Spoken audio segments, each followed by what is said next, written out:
let's talk about some tips here for data leaders that are struggling with this, right? So if you're in the position where you're struggling with implementing foundational improvements in your environment, what we want to encourage you to do is to think about the real tangible, measurable value of doing that, right? Remember that as a data leader, you've got to be able to translate what you want to do from a capability improvement point of view into the language of the people that are going to be making those decisions to invest, right? And the only way to do that is to translate what you want to do into real measurable results, right? And it's often challenging, right? We get it. We've had to do this ourselves. Yeah.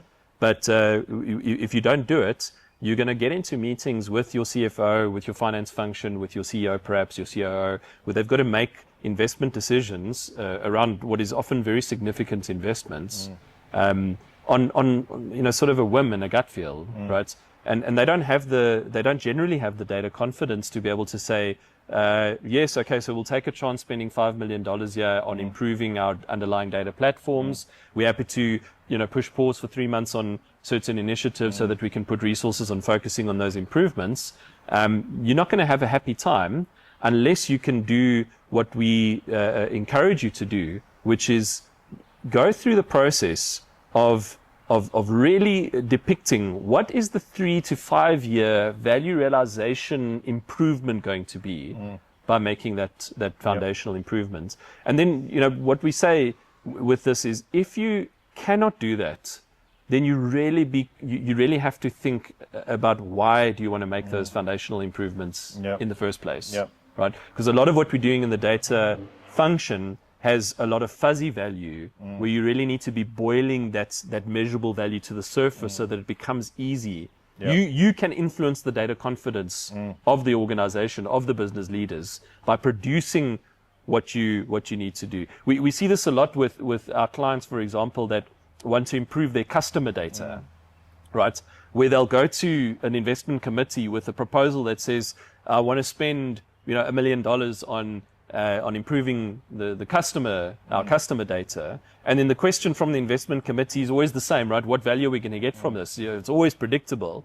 And then data leaders are often sitting in a position where they'll present back value, but it's not meticulously thought through in terms of an actual commitment on real value. How much tangible, how much measurable value is this going to create for us? And so when you're preparing for those discussions, you should really be attaching that foundational improvement, customer data improvement, to the downstream initiatives that you're going to have to deliver, and what the potential value that those initiatives can deliver, and then what role this plays in realizing that value, right? And now you can much more measurably depict to the CFO, to the decision makers, what is the connection here between the capability improvement that I need to make and the value realization that I can see out of that, right? And if you can't pinpoint it exactly, develop a range. So it could be between that and that, right?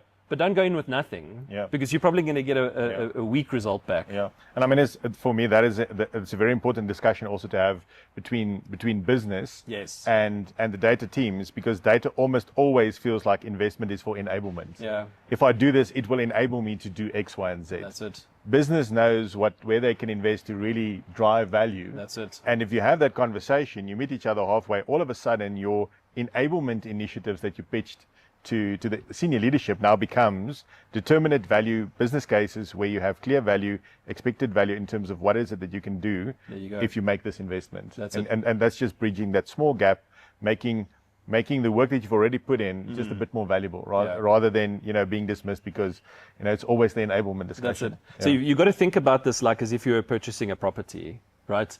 I mean, if let's say a data leader was actually a property manager, right, and he had to go to the CFO and present this business case for purchasing this property, it would be real hardcore, right? It would have done the research around what rental could be expected from that property, what sort of opportunities you have for what does the market look like for potential leasers or less renters or whatever the case, what the growth in that property value will look like, and so it's a real shrink-wrapped business case. It's fairly easy for the CFO to approve because it's in the language of the business, the language of value.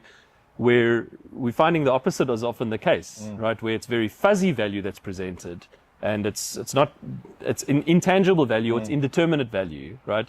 That's presented to the CFO, making it really difficult for the CFO to make an investment and put his head on the block in terms of seeing a result from this, right? But it really goes both ways, like you say, because what we find CFOs are doing is they're allowing these weak business cases through the gates, right? The CFOs, you really need to improve or lift up your standard of what you expect from your data leaders. In terms of what they need to present to you to allow it through the gates. Don't make approvals or don't approve business cases that are weak.